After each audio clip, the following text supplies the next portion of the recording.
Paco, hemos viajado en tren, hemos navegado cruzando mares del conocimiento, hemos viajado en aéreo por nubes de espiritualidad. ¿Y este año cómo vamos a viajar? Porque como está el plan con los viajes... Tranquilo, Paco, este año...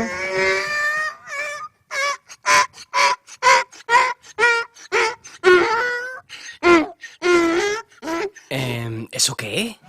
En esta séptima temporada viajaremos en un trotar de corazones, pensamientos y almas abiertas, regalándonos bienestar al bien ser humano. ¡Vamos! Todos los martes a las 8 de la tarde en Radio Guadaira, porque somos tan naturales como tú. Otra vez este grupo ensayando aquí. Ave María, pero esta gente no dejan vivir a uno aquí, caballero. ¡Qué cosa más grande! Muy buenas noches a todos los oyentes que sintonizan el 107.7 del dial Radio Guadaira. También pueden sintonizarnos y saludamos a todas las personas que nos escuchan desde diversos y dispares lugares en alcaladeguadaira.es. Seguimos este año llevando este poquito de bienestar al bien ser humano los martes a las 8 de la tarde. Miguel Ángel Barcelona quien les habla, Paco Valiente a control. Recuerden que seguimos adelante con el capítulo número 11 de las dispares aventuras de Paco, Miguel Ángel y la burra.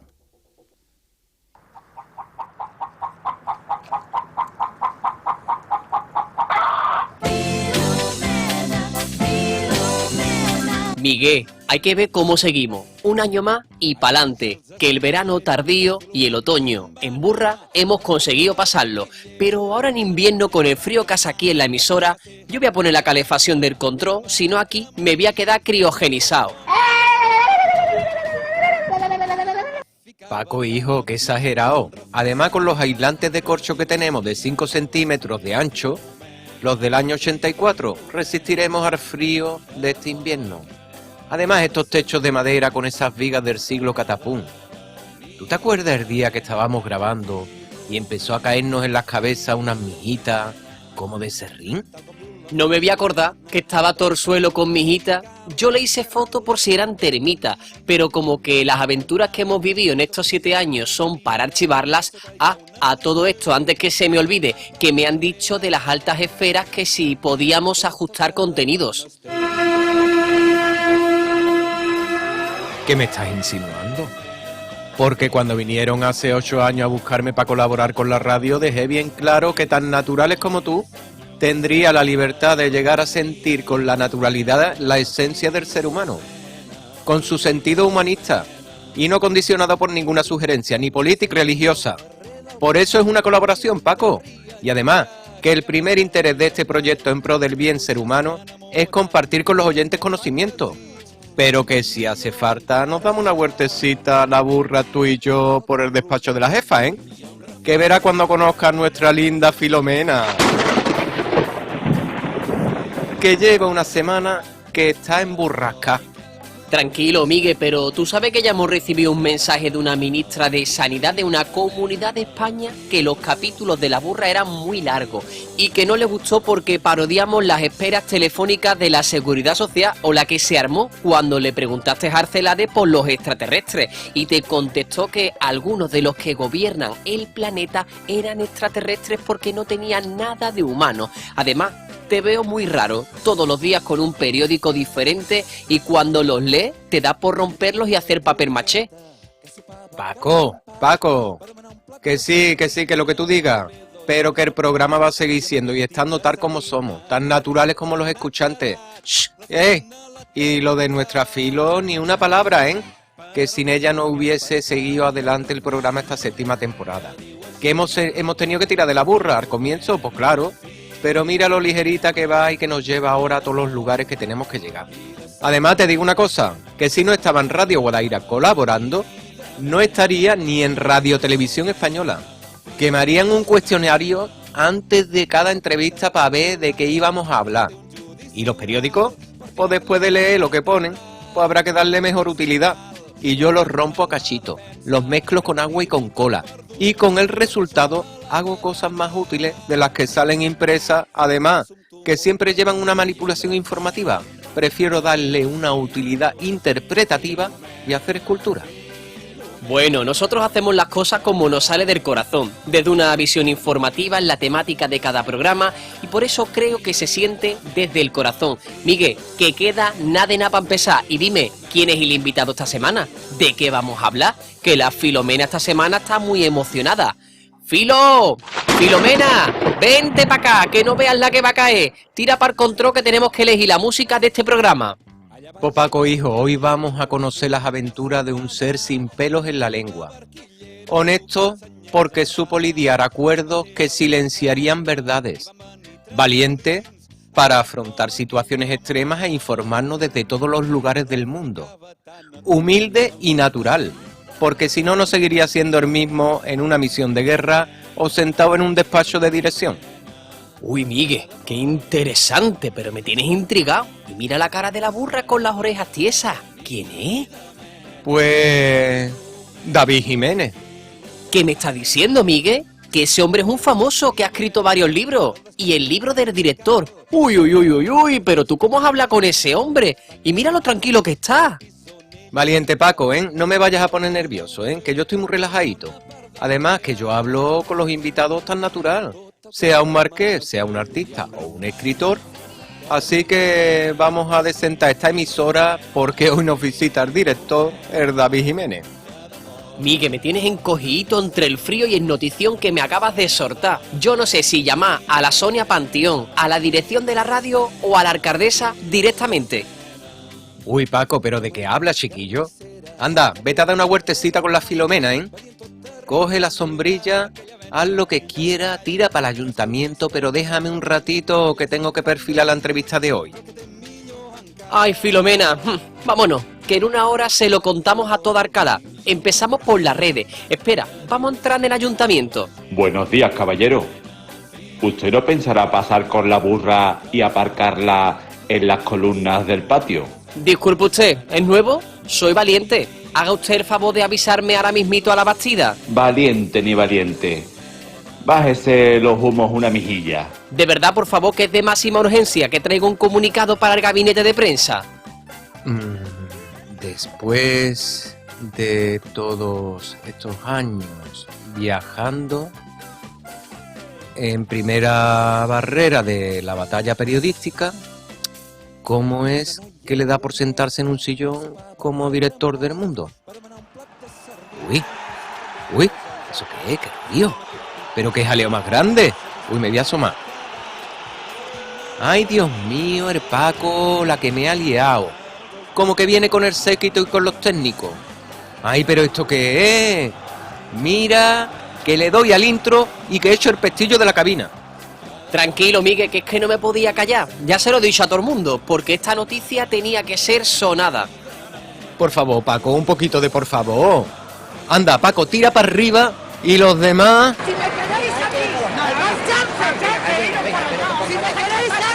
Cada uno para encender transistor.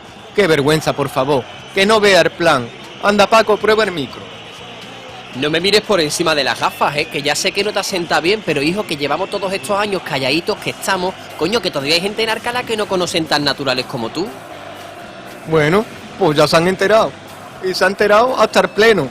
Tú con tu templanza, Miguel, así que no te pongas nervioso. Te voy a por una tila. Yo me voy a tomar una doble. Paco, por favor, que vamos a empezar la entrevista. Venga, pon la sintonía que nos trajeron los Reyes en casa del Cantalejo. Venga, Filomena. 1, 2, 3, 33. En Radio Guadaira, tan naturales como tú, con Miguel Ángel Barcelona. Ah, verdad. Y con la burra y Paco Valiente. Bueno, estrenamos este 2021 y para mí es un honor recibir en este humilde programa de Tan Naturales como tú a David Jiménez. Él es periodista y escritor y durante 20 años ha trabajado en El Mundo como reportero de guerra, corresponsal y finalmente como su director. Las crónicas de Jiménez se han publicado en The Guardian, en tantísimos periódicos a nivel internacional, experiencias en todo el mundo y para mí ha tenido la oportunidad de entrevistar a personas que que nos va a llenar el corazón cuando nos cuente. Vamos a saludar un poquito porque para mí es muy importante llevar esta entrevista a todos los oyentes de Radio Guadaira de Tan Naturales como Tú. Muy buenas noches. ¿Qué tal, David? Hola, buenas noches. ¿Qué tal? ¿Cómo estás? Un placer saludarte. Ya te digo, para nosotros es brindarnos y regalarnos un poquito de tu tiempo a este humilde programa. Es un gustazo. No, el placer es mío y estoy encantado de estar con vosotros, pasando un buen rato. Bueno, a nosotros nos gusta conocer un poco el invitado y conocer un poco sus razones de lo que le ha llevado en su percurso de vida hasta donde se encuentra.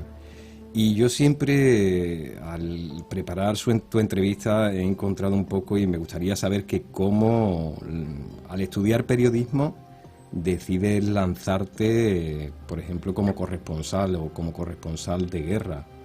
Eso es vocación, ¿no?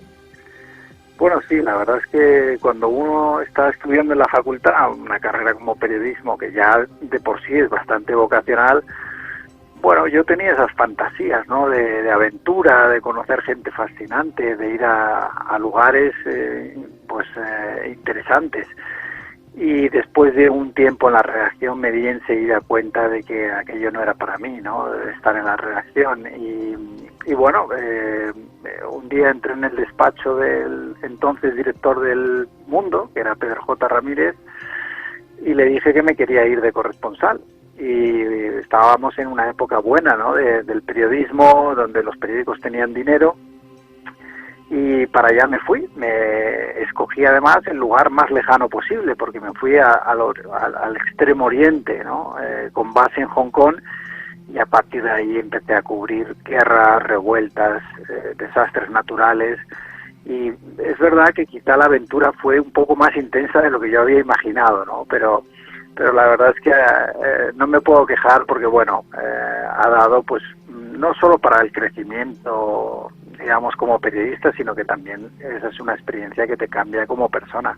Claro, son experiencias que normalmente cambian la vida porque vas directamente a vivir situaciones de dolor y de muchísima disparidad y la verdad que ¿podrías compartir con nosotros alguna experiencia que haya podido quedar fotografiada en tu memoria de todo este bagaje que has realizado?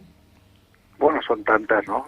Piensa que yo, por ejemplo, me tocó cubrir 5 terremotos y 2 tsunamis, ¿no? Los 2 grandes tsunamis, uno en el Índico y otro en el Pacífico, la crisis nuclear de Fukushima, la guerra de Afganistán durante mucho tiempo. La verdad es que recorrer India, recorrer China, recorrer todos esos países, pues dio para mucho, ¿no? Luego, es más, tenía siempre la sensación de que no tenía suficiente espacio en el periódico para contar todo lo que estaba viviendo. Y de ahí es como empiezan y surgen los libros, ¿no? Claro. Empezando por Hijos del Monzón, y luego El lugar más feliz del mundo, y demás, ¿no? Porque tenía esa sensación de que, bueno, lo llevaba dentro y tenía que sacarlo de alguna manera, todas esas historias que había vivido, ¿no? Y bueno, ha habido muy duras, ¿no? Porque, bueno, Asia es un continente de muchísimos contrastes, con muchísima gente y con mucho drama también, ¿no? Pero también ha habido algunas buenas noticias, ¿no? Y es un continente que ha sacado de la pobreza a cientos de millones de personas en las últimas décadas. Entonces, bueno, ha habido un mix, pero es verdad que el periodismo por alguna razón siempre nos arrastra a lo negativo y en esos 20 años que estuve de corresponsal, pues bueno, me tocó más cubrir el lado oscuro de la condición humana que el lado, digamos, más optimista.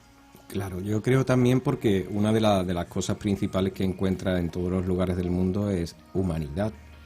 Aunque en estas situaciones trágicas o de dolor muchas veces se llegue a ver situaciones que pueden un poco ser inhumanas.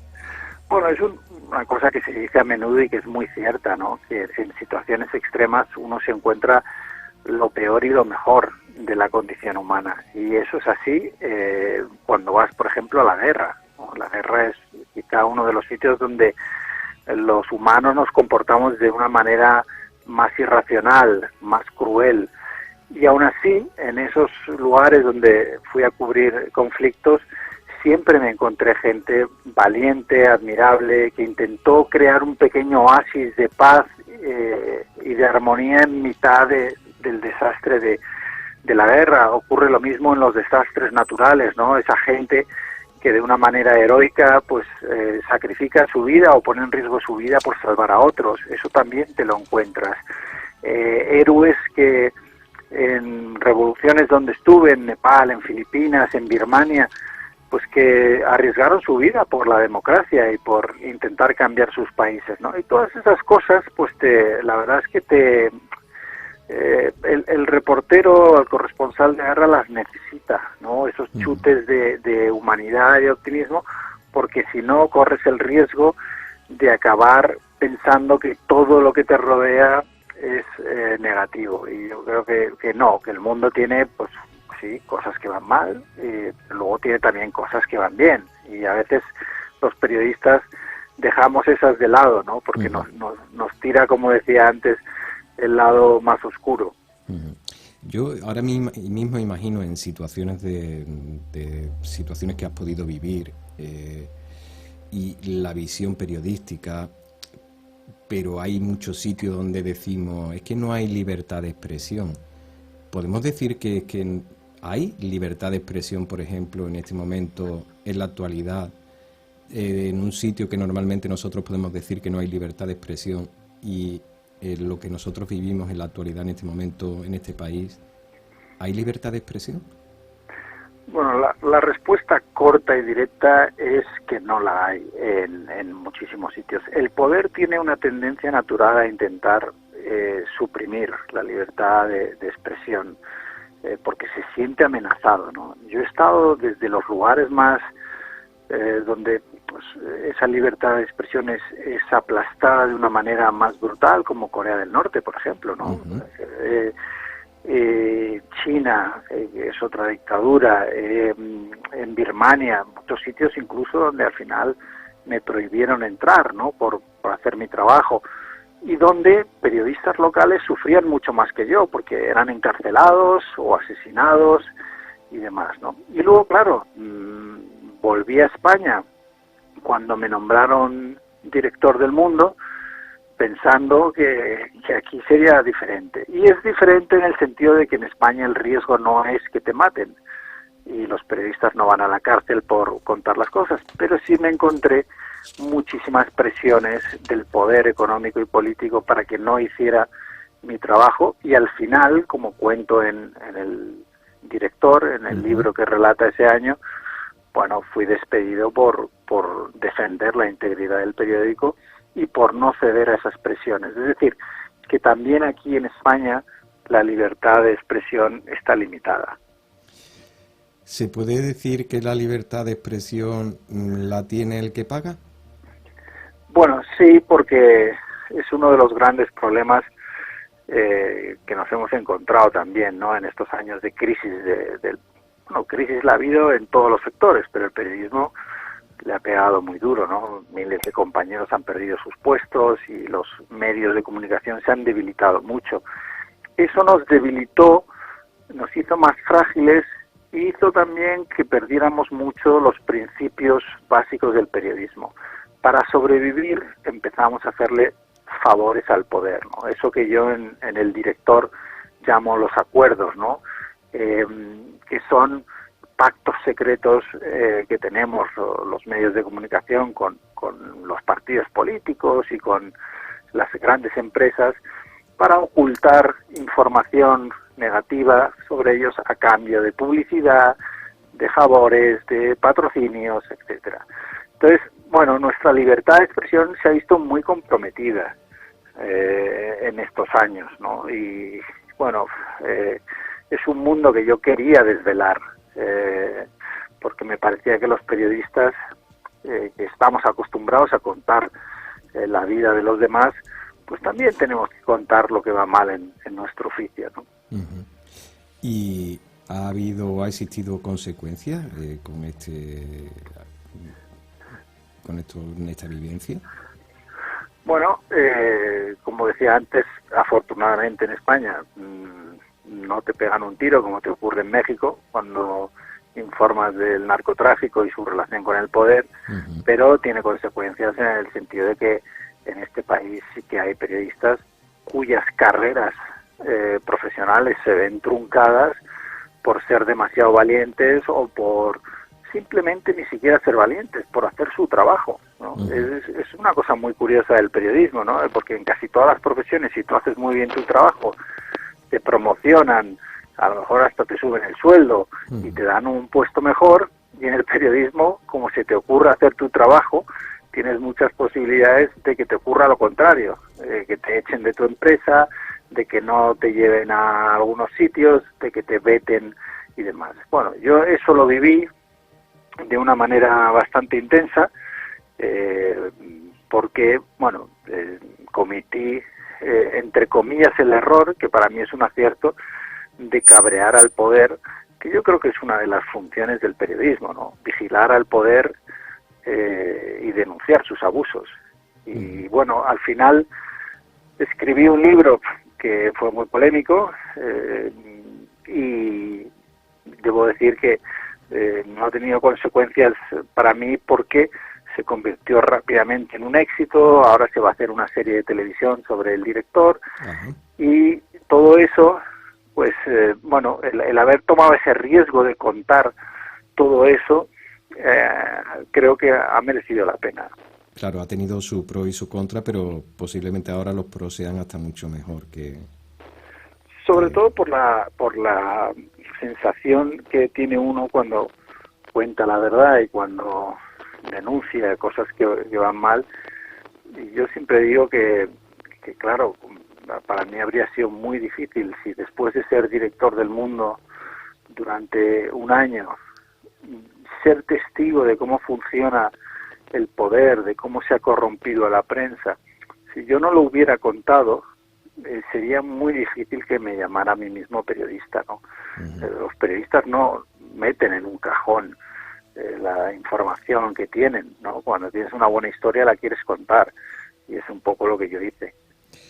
Para mí es un placer de verdad, David Jiménez, de tenerte en Tan Naturales como tú, porque la honestidad, la humildad, y yo veo una valentía muy grande en después de todo lo que habías vivido por el mundo, llegar a sentarte en un despacho y decir, bueno, espérate, esto por aquí no, esto por allí. Y dirigir tiene que ser algo también muy muy difícil, o llevarlo en la dirección. Claro, yo digo a veces en broma, pero en serio, ¿no? Que yo estaba más cómodo en Afganistán que en el despacho del director, ¿no? Porque claro, yo era un director muy atípico, yo había sido reportero toda mi vida. Y entonces, vamos, para que te hagas una idea, cuando llegué a Madrid para ser director, lo cuento en el inicio del libro, del director.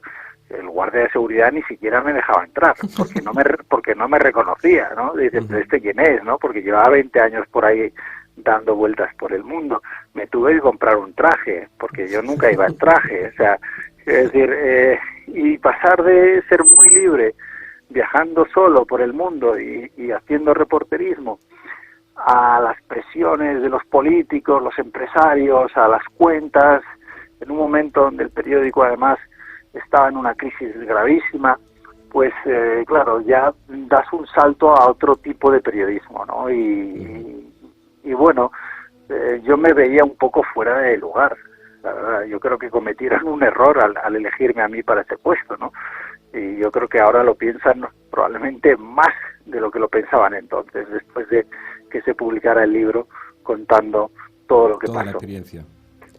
Pues yo creo que sería muy diferente si hubiese un director como tú en cada periódico, en cada informativo, en cada visión periodística que tuviéramos en este momento. Porque por lo menos habría una imparcialidad a la hora de informativa, a la hora de poder transmitir una información sin dejarse caer para un lado o sin dejarse caer para otro. Claro, eso es fundamental, porque el gran problema que tiene el país, en general, no solo en el periodismo, no son los bandos, ¿no? Estos irreconciliables que vuelven a surgir con tanta fuerza, ¿no? En la que no nos ponemos de acuerdo ni siquiera a la hora de cómo atajar una pandemia. Entonces, el periodismo necesita ser independiente, libre, escribirse desde un folio en blanco, sin prejuicios. Y es verdad que traer a alguien como a mí de fuera, que lleva 20 años fuera de España, que ha sido reportero, pues trajo una ilusión en el mundo del periodismo, ¿no? Porque todo el mundo dijo, bueno, oye, por fin alguien que trabaja sobre el terreno, ocupando un despacho. Pero claro, en cuanto ellos vieron que no iba a ser manejable, que no iban a poder dirigirme, que no iban a poder vetar qué historias publicaba, pues se dieron cuenta de que eso había sido un error.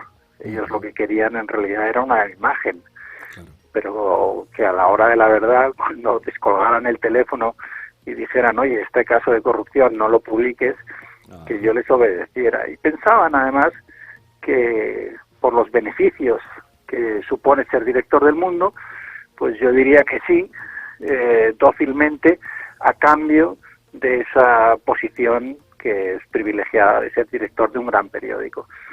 Pero se equivocaron. Bueno, yo tengo siempre una duda y es, yo sé que hay sucesos y que hay montones de noticias en un día, pero ¿quién elige las noticias? ¿Por qué las noticias son siempre en cada medio iguales, pero matizan el contenido y el tiempo? Esa es una de las cosas curiosas y además muy particulares del periodismo español, que no pasan en otros sitios. Fíjate que en España uno abre los periódicos por la mañana y todos cuentan lo mismo, pero cada uno con su sesgo político. Ajá. Pero uno abre, pues, vamos a poner el New York Times y el Washington Post, y hombre, salvo que haya pasado algo tan grave como, no sé, el otro día en el Capitolio, el asalto de los seguidores de Trump, lo que uno se encuentra son noticias muy diferentes.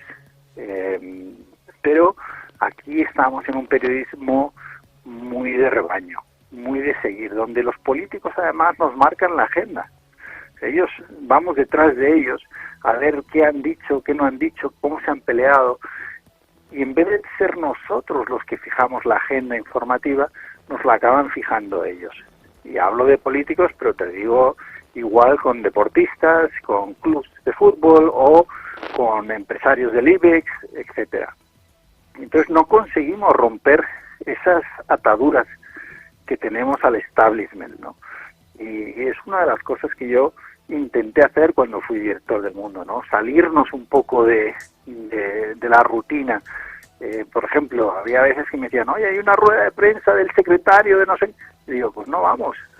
O sea, prefiero que ese periodista se vaya a la calle y me busque una historia, ¿no? Y eso, desgraciadamente, es excepcional. Pero creo que sería muy necesario y muy refrescante que empezáramos a fijar nuestra agenda, que estuviéramos con los pies más en la calle para saber cuál es el pulso de la sociedad, cuáles son las preocupaciones de la gente, para informar sobre las cosas que son relevantes para nuestros lectores, nuestros oyentes, nuestros espectadores.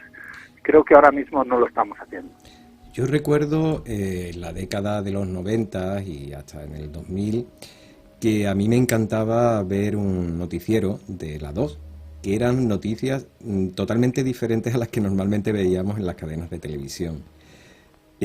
Por eso era mi pregunta, ¿hay tantas noticias en el mundo en un día y siempre al final vemos lo mismo en los periódicos y vemos lo mismo en las noticias de todos los días? Y la verdad que me gustaría un poquito recalcar eso, que no es que siempre son esas noticias, hay muchísimas noticias que ocurren en el mundo. Sí, eso es así. Me acuerdo yo también de aquel noticiario de la 2, ¿no? Yo creo que, bueno, lo presentaba el que fuera luego corresponsal en Washington y en Roma, mi Lorenzo Milá, ¿no? Creo que era. Y es verdad que se salía un poco de la norma, ¿no? Pero uno ve los telediarios ahora, por ejemplo, son todos iguales, dan las mismas noticias. O sea, no hay originalidad en el contenido ni una intención de salirse de lo que decía antes, ¿no? De la rutina que nos marcan las ruedas de prensa, las notas de prensa, lo que quieren los políticos de lo que hablemos, ¿no? Que al final se ha reducido a una pelea, pero una pelea además de instituto, o sea, o de primaria a veces. No es ni siquiera un debate sobre las ideas, sobre qué va a ser mejor para que el país salga hacia adelante, ¿no? Es más la pelea diaria entre ellos, y nosotros vamos detrás con el micrófono a recogerla, ¿no? Y eso para mí no es periodismo. Yo me gustaría también un poco afrontar la realidad actual que estamos teniendo diariamente con este suceso que llevamos viviendo desde el año pasado, y me gustaría un poco enfocar su visión periodística de cómo se está enfocando esta noticia o este momento que nos toca vivir desde marzo, desde el año pasado hasta ahora. Bueno, desde el punto de vista de los políticos es una decepción el hecho de que en su mediocridad, en vez de estar centrados y empleando todas sus energías en solucionar el problema, pues también en esto hayan acabado peleándose. Y ahí mi decepción todavía mayor es con el periodismo español, porque hemos vuelto a hacer lo mismo, es decir, hemos dividido el periodismo en los de un bando, los del otro, criticamos solo a aquellos que son del bando contrario, a los nuestros lo hacen estupendo, y al final el interés público de una crisis sanitaria se deja de lado. Y la información realmente útil para los ciudadanos es muy difícil de encontrar, porque estamos en el ruido del barullo político todo el rato, ¿no? Y eso yo creo que es una pena, porque yo creo que el periodismo ha desaprovechado una gran oportunidad de demostrar que estaba del lado de los ciudadanos, en un momento de crisis tan importante como el que estamos viviendo. No del lado de los políticos, sino de los ciudadanos. Y si no lo consigues demostrar en una crisis sanitaria como la que vivimos, entonces ¿cuándo? ¿No? Para mí es inexplicable que no se haya aprovechado esa oportunidad de recuperar la confianza de la gente. Qué interesante. Me parece muy interesante porque la verdad que lo veo como una visión pura, o una esencia pura a la hora de sentir su vibración y el mensaje que nos transmites. Yo quisiera también un poquito, porque en estos escritos que tiene Hijos del Monzón, el Botones de Kabul y El lugar más feliz del mundo, me encantaría que nos lanzaras una pequeña pincelada que llamara la atención de los oyentes de qué encuentran en Hijos del Monzón, el Botones de Kabul y El lugar más feliz del mundo. Bueno, son libros especiales, ¿no? Son libros donde esos 20 años de viajes están recogidos ahí, ¿no? En Hijos del Monzón, ¿qué hice? Pues coger a 10 niños que me encontré en mis viajes como corresponsal, que estaban muchos de ellos en situaciones muy difíciles, en Afganistán, en Corea del Norte, en Tailandia, en muchos otros países, y años después ir a buscarlos para ver qué había sido de ellos y qué había sido de los lugares donde los conocí. Y ahí me salió un libro pues muy desde dentro, ¿no? Sobre las injusticias, sobre el coraje de esos niños, sobre cómo incluso en esas situaciones extremas sale adelante muchas veces lo mejor de la condición humana, ¿no? Y es un libro especial porque fue el primero. Y eso tiene una continuación, digamos, en El lugar más feliz del mundo, que es un viaje también de regresos a lugares, ¿no? En los que estuve reporteando durante todos aquellos años. El Botones de Kabul es más una novela sobre la guerra que me tocó cubrir durante casi 11 años en Afganistán, pero basada también en la realidad. Esos son los 3 libros que tengo de reporterismo, de aventura, de vivencias. Y luego ya está el cuarto, que es el último, que es El director, y ese ya es el libro de mi regreso y el relato del año al frente del diario El Mundo. ¿Y en qué proyecto estás inmerso en estos momentos? ¿Qué es lo que llevas a cabo hacia adelante en este momento en tu vida, David? Bueno, estoy en otro libro que estoy intentando terminar. Es esa pequeña tortura, ¿no? De cuando te encuentras intentando encontrar una inspiración para acabar un libro. No puedo dar muchos detalles, pero bueno, no se aleja mucho de lo que hecho en los otros libros, ¿no? Y aparte de eso, pues estamos ya trabajando con el guión de la serie del director, que es un proyecto que la verdad es que me apetece mucho, ¿no? El ver uno de mis libros llevado a la pantalla, ¿no? Que es otra manera de relatar, yo creo que cosas muy importantes que se cuentan en el director sobre la defensa de la verdad y lo importante que va a ser en el futuro que la defendamos frente a quienes quieren manipularla. Y aparte de eso, bueno, sigo con otros proyectos, escribo una columna para el New York Times,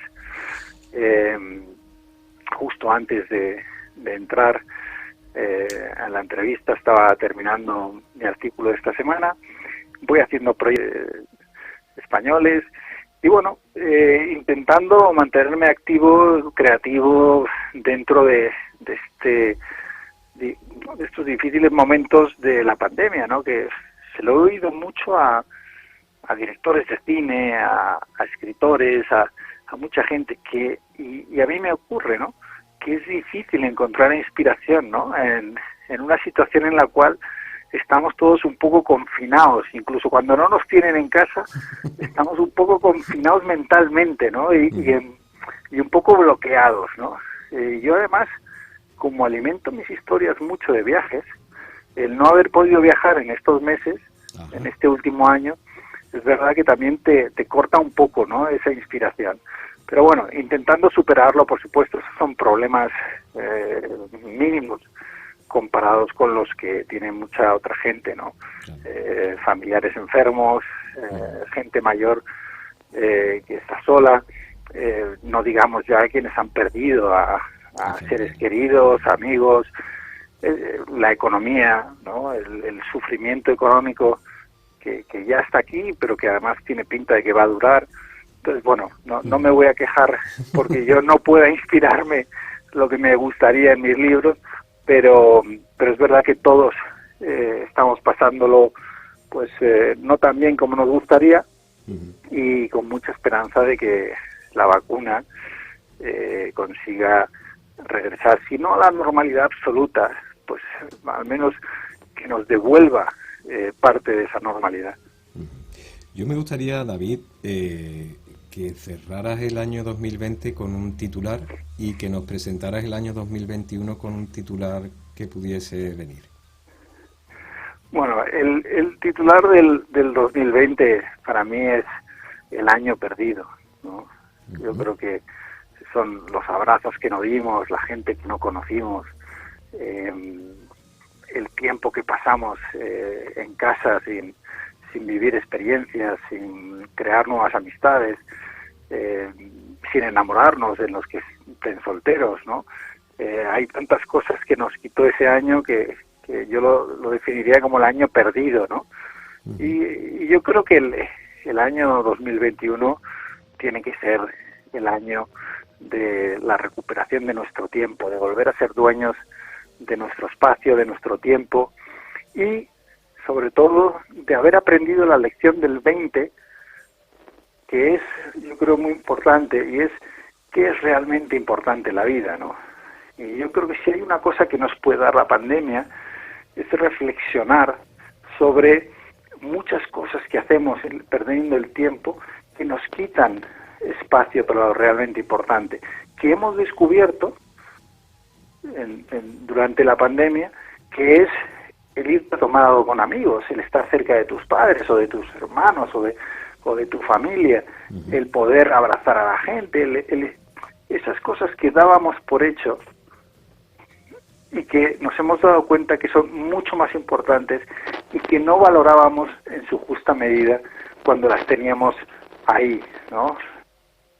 Y yo creo que ese debería ser un poco el 21, ¿no? El año de recuperar nuestro tiempo y recuperar lo importante en la vida.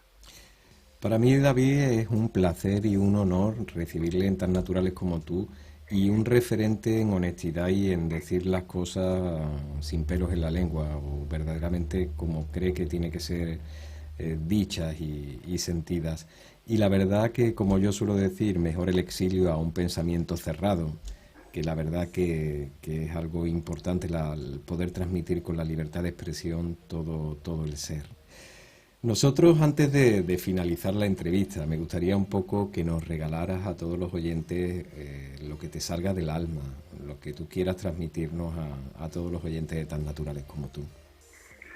Bueno, yo lo que me gustaría transmitirle a la gente es que después del invierno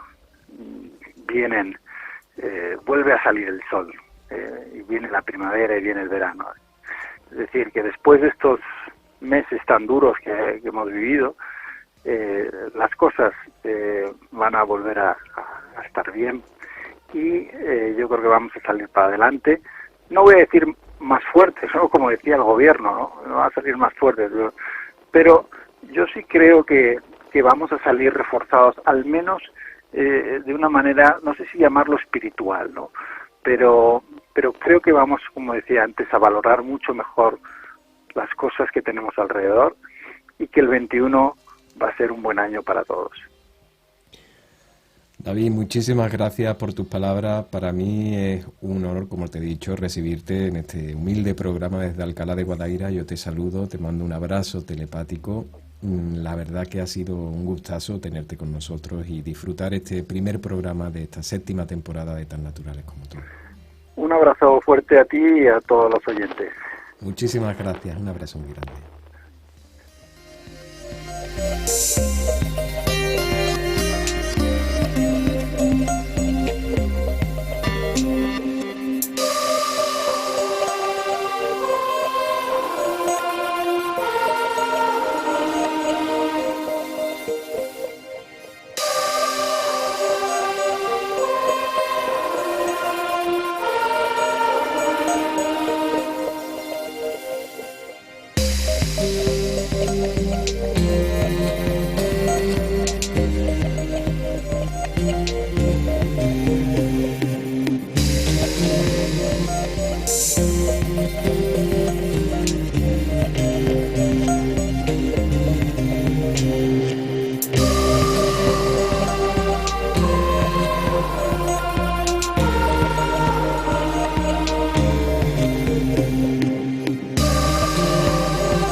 Guadaira con Miguel Ángel Barcelona, porque somos tan naturales como tú.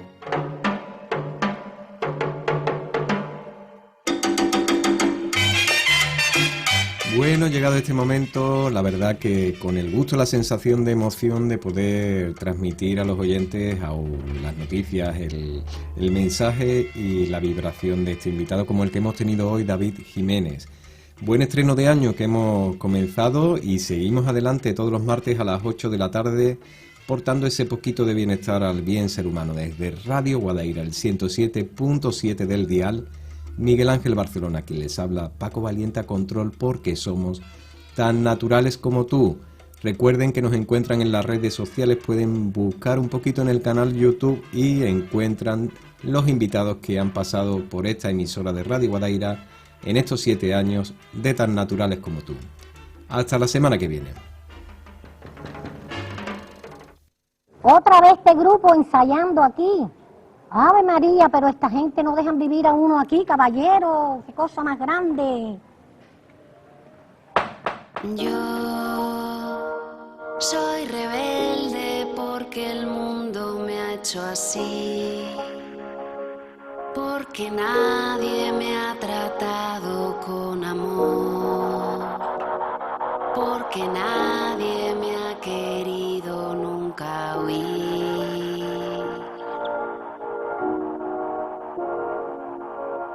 Yo soy rebelde porque siempre sin razón me negaron todo aquello que pedí y me dieron solamente incomprensión.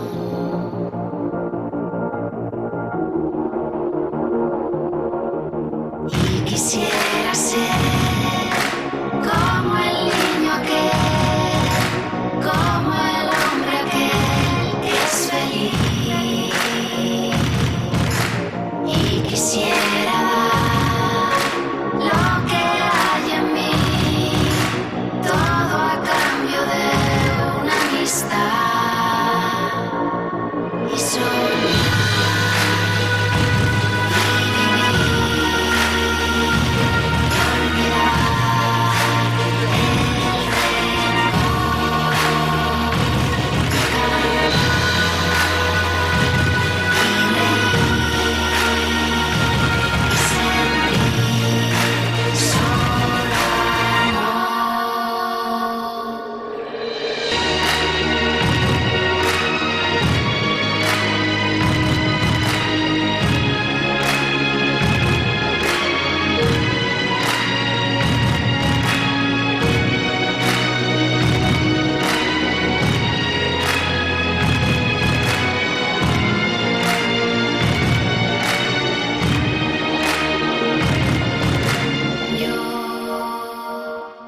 Soy rebelde porque el mundo me ha hecho así, porque nadie me ha tratado con amor, porque nadie me ha querido.